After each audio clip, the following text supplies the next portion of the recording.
I'd particularly like to welcome onto the call our immediate past District Director, Jared Mannix, and past District Director, David Thompson.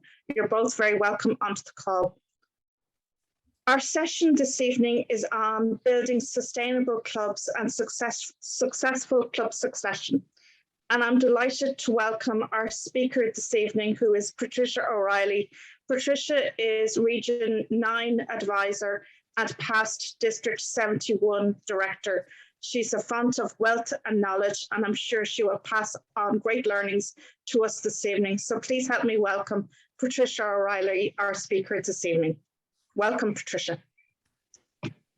Thank you very much, Brenda. I say good evening, everybody, and welcome to this presentation on building sustainable clubs, but specifically about successful club succession. Thank you, Brenda, for the introduction, and also for inviting me to deliver the presentation on behalf of District 71. And thank you also to Garode and to Cameron, who are Zoom masters tonight. So, as Brenda said, I'm Patricia O'Reilly. I'm a past District 71 Director. I'm Region 9 Advisor for 2021-2022, and I have been reappointed Region 9 Advisor for 2022 to 2023. I am a President and founder member of Balbriggan Toastmasters, a member of Society Toastmasters, a member of Molly Malone Toastmasters, and a past member and President of Drogheda Toastmasters. Now, you might well ask, what has club succession got to do with building sustainable clubs? Well, really, it has a very, very important part to play if you want to build a sustainable club. John C. Maxwell said, a leader's lasting value is measured by success. And that's also true of clubs. A club's lasting value is measured by succession. If you put in a strong committee, you are building a sustainable club for next year. Your club will soar in membership growth, performance, and educational achievements.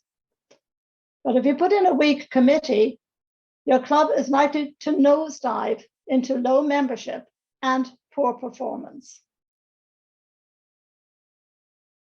One of the great things about the region advisor role, which is a role where you're advising district leaders in my case, 8 districts in a region.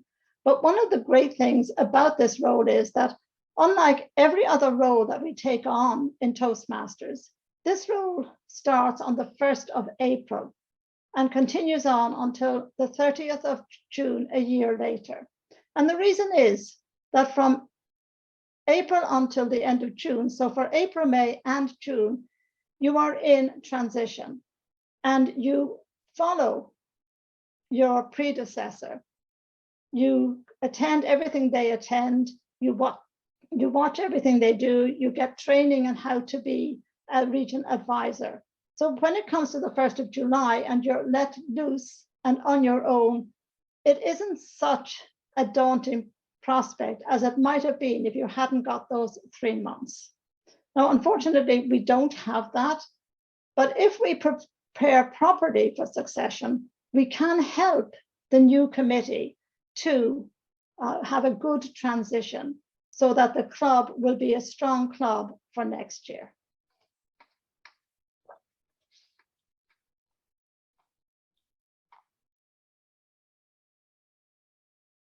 So what impact will a strong leadership team, have on a club?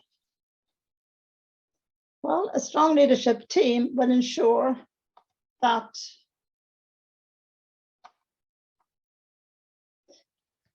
the club fulfills the club mission. It may seem very basic, but there are many clubs that don't really pay attention to the club mission. It will also ensure that the club will aim to be at least distinguished in the Distinguished Club program. It will grow the membership. support members with their educational goals, and carry out all of the administrative tasks for the year in a timely manner. Ideally, probably in most clubs, the mix of experienced members and new members on a committee, probably 5 experienced to 2 new, or 4 experienced members to 3 new, is probably quite ideal to have a good, strong committee for the next year. Club succession doesn't just happen in May and June. It should be ongoing all year. So the impact of a strong leadership team will have on a club is to ensure the club fulfills the club mission, aims to be at least distinguished in the Distinguished Club Programme, to grow the membership, support the members in their educational goals, and to carry out all of the administrative tasks in a timely manner. So the main resource for this particular presentation is the Club Leadership Handbook, and specifically pages 53 to 56. The objectives are to look at the nomination process, the election process, and then into the handover. And each of these 3 are very important stages. So Club Leadership Committee, that's the first thing you're going to do, is to put together a Club Leadership Committee to source candidates and to organize the nominations. So the Club Leadership Committee selects candidates for each of the club officer roles. It's appointed by the club president at least 2 weeks before the election. And of course, your election should be in May. At your first or second meeting in May should be the time that you have your election, which means that if you work backwards, you should be appointing the Club Leadership Committee at a mid-April to the end of April. It consists of 3 members in good standing, including the chair, who is the immediate past president. Now, if the immediate past president isn't available or doesn't want to take on the role, then I would suggest that you go and look for a past president of the club to take on the role.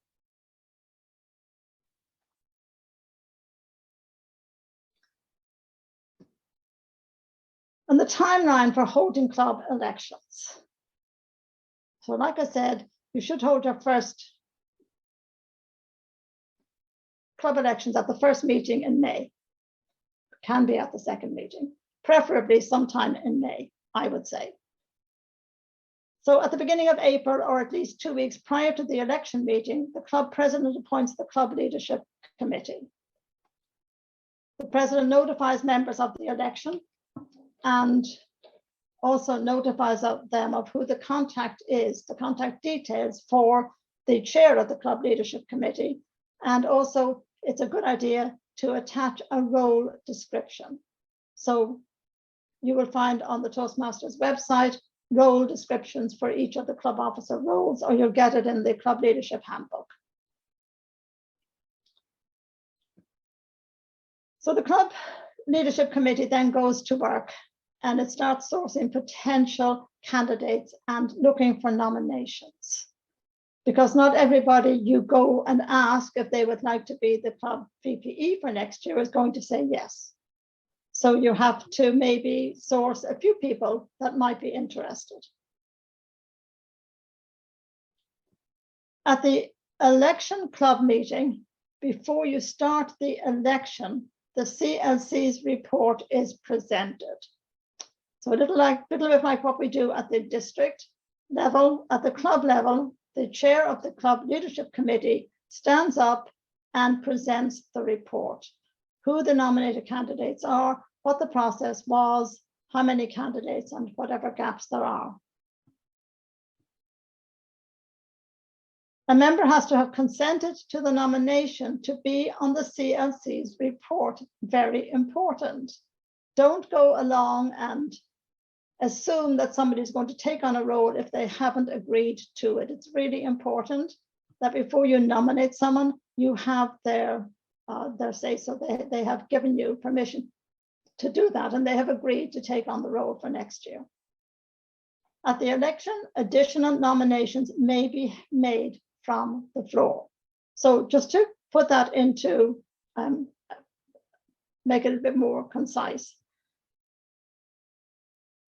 Appoint your club leadership committee about 2 weeks, at least 2 weeks before the date that you're going to have your election.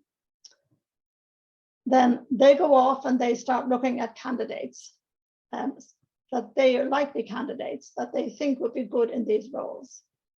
You also send out information to the members, letting them know that you will be looking for candidates, and if they are interested, telling them who to apply to, who to write to. And then on the night itself of the election, the chair of the club leadership committee will stand up and will go through the process that they used in order to source the candidates and to arrive at a list of nominated candidates. And then at the election, there will also be an opportunity for additional nominations to be made from the floor. It sounds complicated, it isn't really. So next we have to look at a voting method, because of course we are at that stage when we are in between. Some of us are hybrid, some are in person, and some of course are still online. If it's an in-person meeting, then you can have paper voting ballots. It's obviously anonymous, and the votes then are tallied. So you'll appoint somebody or more than one person, you appoint a couple of people to do the tallies on the night. If it's an online meeting, and this will also apply if it is, you'll have to apply if it's not, yeah, if it's an online meeting, you're going to have polls, or you can have Google Forms.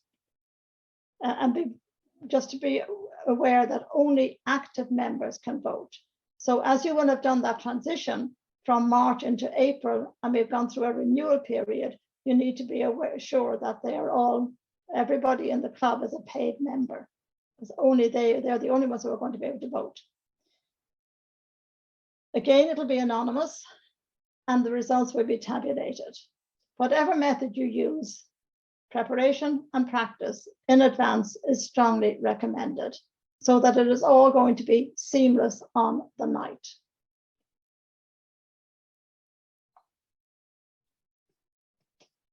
Well, I'm going to through, I think I've shortened this down at the end. So a quorum. So a quorum on the night for voting. A quorum is a majority of the active individual membership of the club. And each individual member has one vote. There's no voting by proxy or by absentee ballot. Everybody has to be in the room to vote. And you need the affirmative vote of at least a majority of those who are present in the room at a duly held business meeting at which a quorum is present. So to put that into a more, I think, easier to understand, it simply means that you must have a quorum of active members present to hold the election. So if your club has 20 active members, then that means that you would need 11 there, at least 11 there, and that's your quorum. And out of that 11, if someone goes forward, is nominated for club president, and that person polls, out of 11 polls, 8 of the votes, that person would win through. Okay, so you need a quorum of the active membership in the room. And out of that quorum, it's a majority of those that then, so each candidate has to receive the votes from a majority of those members that are in the room.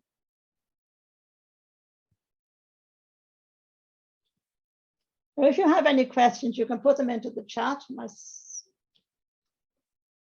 All right, so we come to the election process, which is run by the chair of the club leadership committee.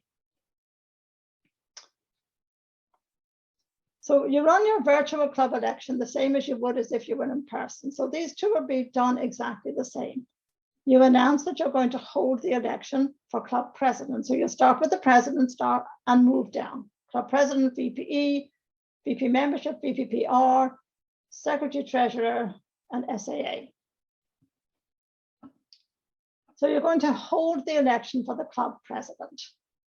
And there are three possible scenarios. One is that you have no nominated candidate. Or the second one is that you have one nominated candidate.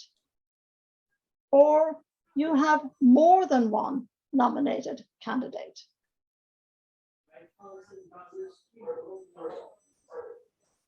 And in each of those three scenarios, you ask for nominations from the floor.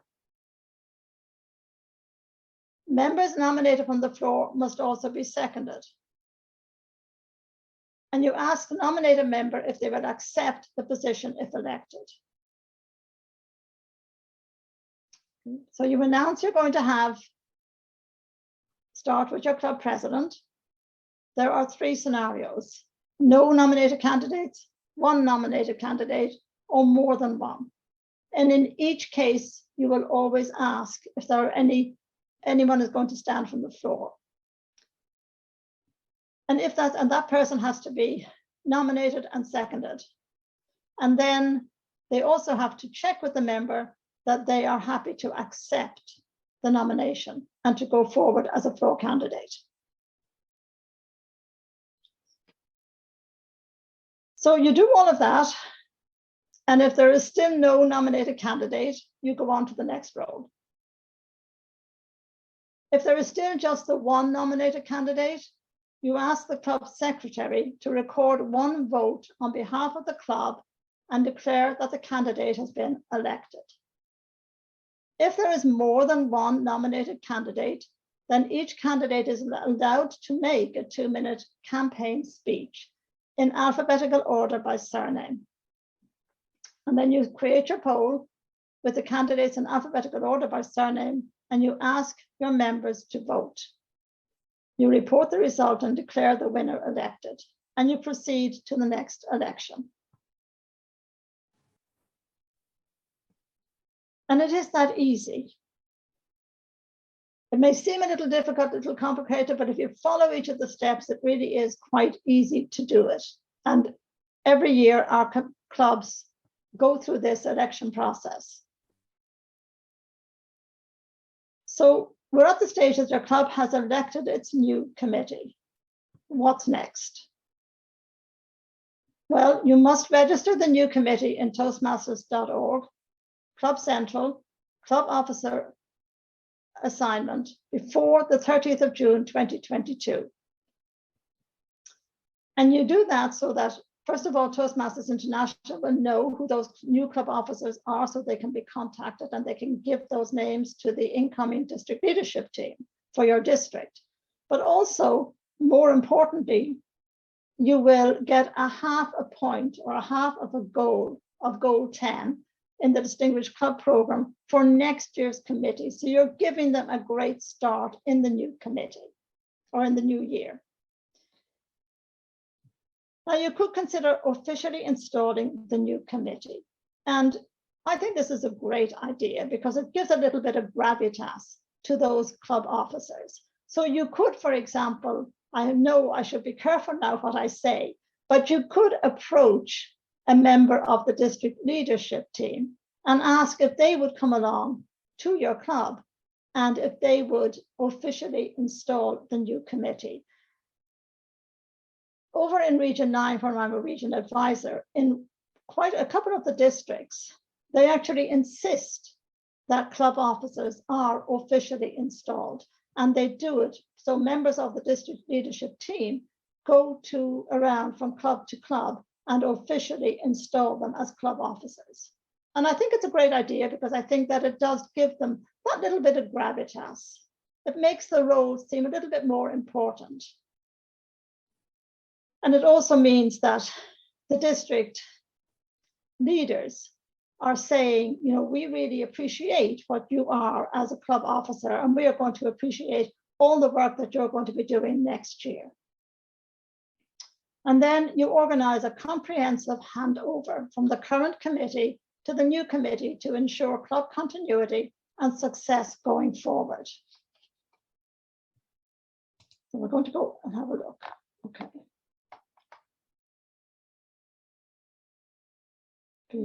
Sorry, so there's a question here from Andy McCall.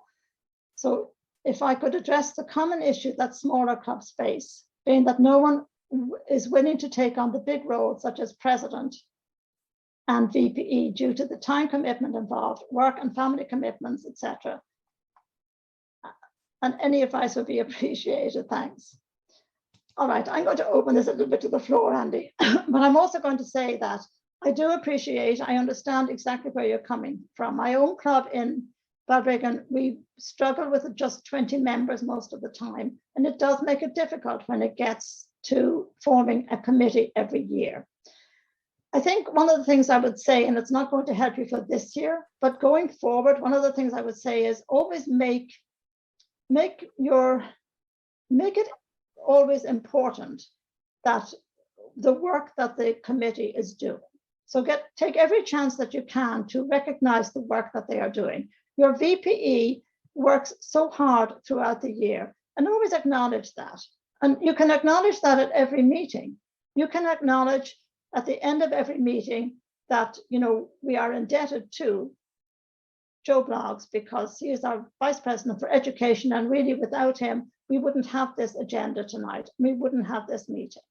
You can acknowledge the role that your president does when it comes to contest time or at any time. You can acknowledge the role that if we have a guest or you've got a new member has joined, you can acknowledge the work of the VP for membership and the VPPR in helping to bring those new members in. And most of all, if you're working towards the Distinguished Club Programme, you can acknowledge everyone's contribution to that, and thereby making every person in the club important, but also at the same time explaining to them that if we didn't have the strong committee that we have in the club, then we would not have probably reached the distinguished level or better in the Distinguished Club Programme. Now we have about 3 minutes before we move to the next stage. If anyone else has any suggestions for Andy, please raise your hand. Garrod, can you watch the raised hands for me, please? No problem, Patricia. Okay, so we have Margaret O'Donoghue with her hand raised. Yeah, Margaret, go ahead. Well, I was VPE for 2 years while we were transitioning into pathways, and then I became president, and I had mentored my new VPE from April until June because he had shown an interest but work. He was had a huge job at work, so he had to step out. So I was doing it till Christmas. I couldn't keep doing it, so we had a discussion and we found the role was too big. So what we did is dissected it. So we found the 3 main parts were organising the weekly meeting and contests. So we got one new person because I wanted to encourage new people in, and I said I'd assist them because I was au fait with that. And then I decided that we'd push the mentor manager out to a club, just an ordinary club member who was good with people and seemed to be able to clue into how, what people wanted.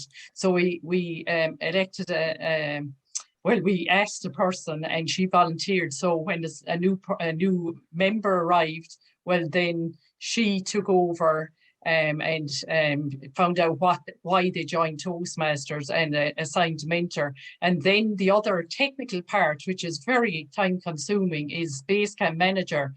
And since the president, the secretary, or the VP can do it, we found the secretary was doing just minutes. So we asked our secretary, would she mind doing that? And so she did. So we split it in 3. And then we had another little issue was new people joining. You as VP, you have to get them on to Easy Speak and you have to get them on to Pathways. So the membership person and the president, who I was at the time, we took on that role and we did it via Zoom. And that's the only way, because the VP really has too much to do. I would like, as a person, in my opinion, to see the VPE role acknowledged more through pathways, where they get credit in a pathways, maybe the leadership specifically for what they do, because they do huge work now in pathways. So that's my contribution, Patricia. Margaret, that's great. And I love those suggestions. Absolutely. You know, even with the most experienced of us, it's a good idea to, when you're sourcing your club president or your VPE or any of the candidate, any of the club officer roles, tell them that you will give them a mentor as well. And that will help. And also, I love the idea of the spreading the roles around, basically, because a lot of the roles are quite big and people don't have time. So, you know, it's like having a VPPO, but that person has an assistant. And that assistant then can go forward for next year. So I know we had, so great suggestions. I know we have another hand. Patricia, Andy McCall had his hand raised. If Andy, if you want to unmute. You go ahead. Yes, some good suggestions there, but how many members did your club have? What about a club that we've got 19 members, we're probably going to lose 17. That means every member's basically got a role for the evening.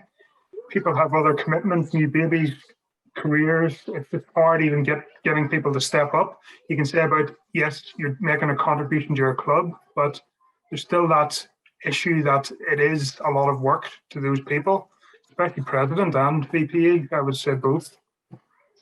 Yeah, I would agree with you, Andy. It is. And again, this is why you need to start this process. You know, I would say a club should be starting looking at the next year from about February on and not leaving it until May or June.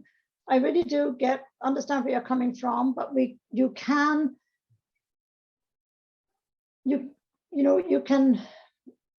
maybe find one person in the club who can assist a few of the club officers, rather than just, if you can't have one assisting each club officer because of the lack of numbers, you might be able to find one person who has done those roles before, who can be a mentor or an assistant to the president and the VPE.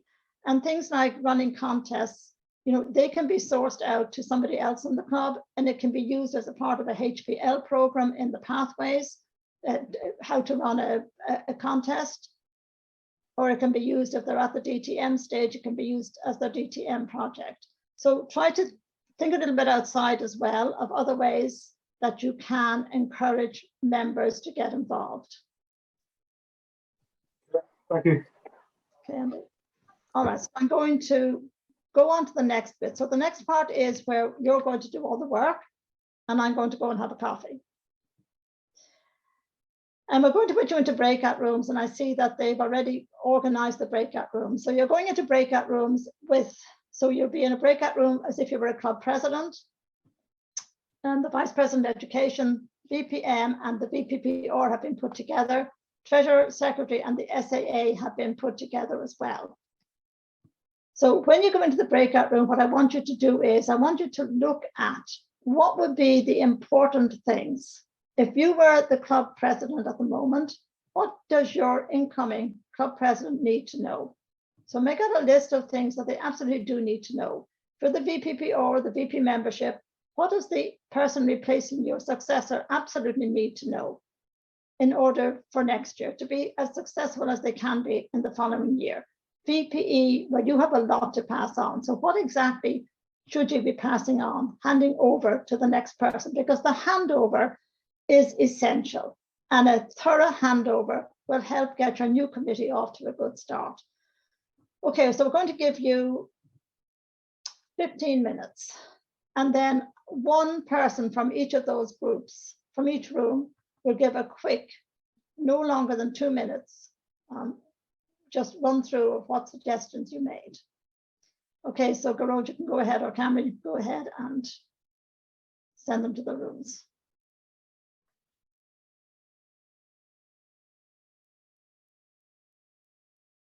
Okay, so welcome back, everybody, and I hope that you enjoyed the getting together and discussing what it is exactly that you need to hand over to your successor.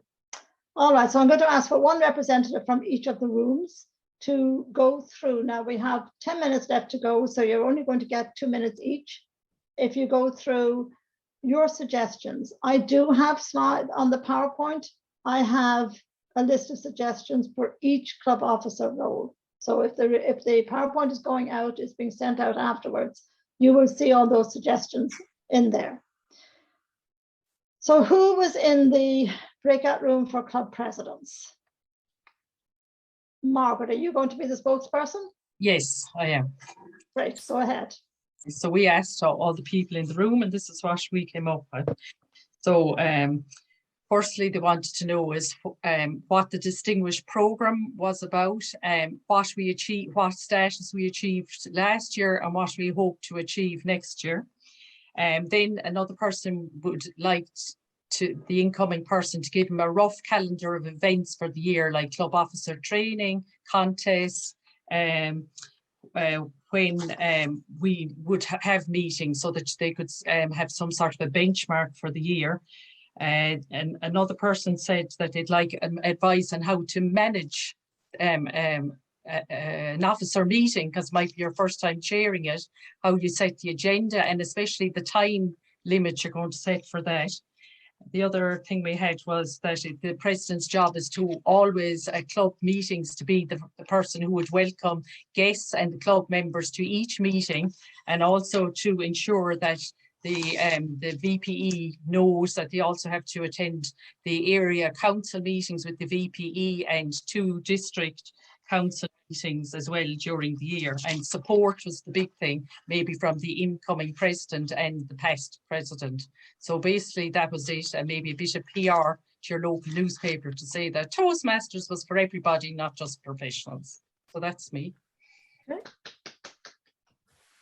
Well, that's great, Margaret, very comprehensive. And I think you covered most of the suggestions that I have on my slide. I love that you touched on the DCP, and also, you know, how did they do last year? What are they going to do next year? Important to get that into place at the very beginning of the year. And also, you know, the idea that how do you manage that club officer meeting? How long should it be? How many should you have in the year? And I loved that you reminded that they're going to have to be part of the area council. And that means a few meetings in the year as well. And of course, the district council as well. So as club president, you are a member of the district council, and therefore you will have some district council meetings to attend during the year as well. All right, well, thank you, Margaret. So we're moving on. I think VPE was next. So who's going to be the representative for the VPE room? Oh, okay. See who was in there.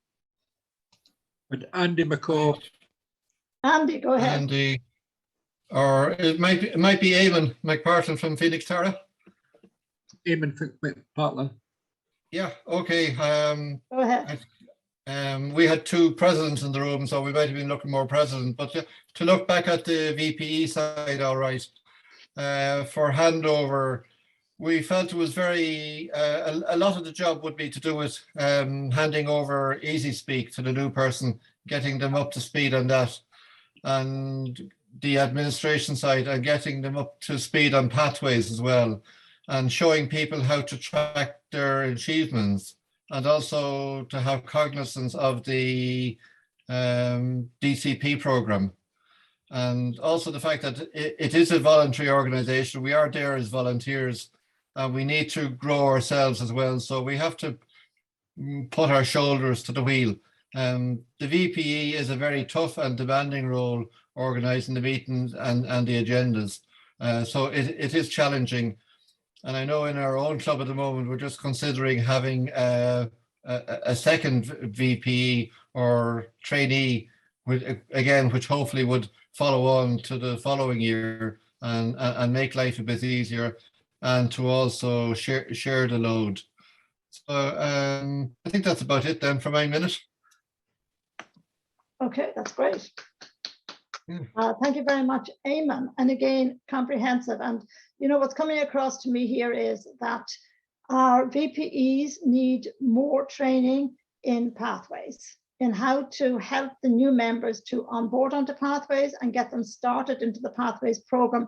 More importantly, how to get those new members to finish off on their projects once they have completed a project, so that they don't just complete the project and leave it sitting there till next year. So important training for VPEs, I think, on Pathways and base camp managers as well. And don't forget, of course, that as club officers, you have to remind the incoming ones that they will be attending club officer training twice in the year, and the importance of attending that club officer training, not only from the knowledge they're going to get to help them in their role, but also for the fact that it contributes to the Distinguished Club Program. All right, so the next role we had was the VPM and the VPPR. We combined the two. So who is going to speak on the behalf of the VPM and VPPR? What kind of handover would you be giving? Oh, it looks Hello? like it's... Hello? Is it going to be me? Go right ahead. Okay, go ahead. No, go on, Hazel. Actually, let's split this. We didn't really have time to organize. People came into the room late and things like that. But what I will do, I will speak on the VPPR part of it. And Clive, if you speak on the VP membership part, maybe that way we split it. Okay. Okay. I would say as VPPR, you would hand over, for example, what is your club's marketing strategy? How, in other words, how do you do your public relational activities? What are your platforms? Also, of course, you need to tell them, okay, this person is doing this, that is that, so you can coordinate with that person, collaborate to see what we're doing. Maybe that person, besides being the actual person who is the club officer, you have a team also that's working with you, because as VPPR, you have all the social media platforms, you have Instagram, you have maybe LinkedIn, you have Facebook, etc. And it is quite a task. I myself am actually involved in at least in 2 different clubs on the VPPR team, though I'm not the VPPR myself, but it does take quite a lot of initiative to work on these platforms. Okay, let me leave some time for Clive now. Thank you, Hazel. Go ahead, Clive. Well, we did discuss the PR side of vice president membership, and it's a role where it's evolving with the experience of the task that's presented to them. One of the most important parts is welcoming guests and hoping by the form of meet and greet that we are involving them into the club immediately. And the whole efficacy of the whole thing is that we retain guests and keep them as members and make them a viable part of the club membership. Thank you. Okay, that's great. Thank you to Clive, and thank you to Hazel. And can I say that for me, one of the most important roles in the club is the VPPR role, especially these days when so much social media is out there and they need to be able to promote, or as Hazel has suggested, have a small team who works with them, who understands how to promote on LinkedIn, Facebook, and all of the other social media sites. So I think, again, it's a great role, but I think it's a very meaty role and probably one that is sidestepped a little bit. But if we want to get members for our clubs, it's a role that they need quite a bit of training, or at least members of the club need to step up and go, you know, I know how to use Meetup. I know how to do LinkedIn. I'll do that part for you. And Clive, you're right. Retaining guests, making them welcome is hugely important, and having that welcome pack. And finally, we are going to run to the last one, which was the Secretary Treasurer and the SAA all together. So is there anyone who could just give maybe That'll be me. That'll be me. for each? John, go ahead. Oh, okay, so we talked about the Treasurer, the Secretary, and the SAA. So I'm going to go in that order. For the Treasurer, So we looked at what was important for them to know, not what they've seen already in the meeting. So it's about what they need to know that maybe in the background they don't see happening. So the treasurer, we talked about knowing what the bank account details are, fundamental, and the list of members so they can maintain the roster, the collecting of club fees, the fee submission dates and protocols, the fee setting structure and how that is derived through the committee, how it's done. And also importantly, to pay the venue, the how and when, so that all that can transition smoothly and people are not saying, we've not been paid, you can't come in. The secretary, we talked about how the secretary is also one of the base camp managers for the club. Their responsibility for keeping the meeting minutes, the holder of the club charter, constitution and the bylaws, the calling of the committee meetings and the submission of the club roster, and also the vote at the international conference. They've got some responsibility outside of the club there. For the sergeant at arms in the in-person one, the responsibility for the meeting room setup, some responsibility in the meet and greet as any member of the committee, and the inventory of the physical property and how and where it's maintained and how to maintain it correctly and what to look out for. And of course, with all the roles, all the other activities that involve all the committee, and as you mentioned, Patricia, club officer training, etc., etc. Oh, okay. Comprehensive, John, and thank you very much. All right, so as I said, I don't know if they are sending out the PowerPoint. If they are, all of these suggestions, there are lots of suggestions on those slides that you might use. Great ideas, everybody. Great to have the brains working. Good for you, so it is. If I had my brain working, we might have had a PowerPoint to look at right from the very start and not have lost about 5 minutes in trying to get it up there. I want to thank all of you for coming along tonight. I want to thank Garode and Cameron as Zoom masters. I want to thank Brenda for inviting me in the first place. I hope that you did get something out of it, or at least that you will when you look back at the recording. But I also hope that you realize, that you understand how important it is, club succession. I cannot emphasize just how important it is to get that strong committee, as strong a committee as you can, into place for the next year, so that your club will be sustainable all year long. Okay. And on that note, I'll hand back to Brenda. Thank you. Thank you very much, Patricia, for the session this evening. Very enjoyable, very interactive, very informing. Thank you very much, Patricia. Thank you, everybody, for your participation. I'd like to echo Patricia's thanks to Garode and Cameron, and we'll see you all next week on the 5th of April. Take care and good luck with your contest, Patricia.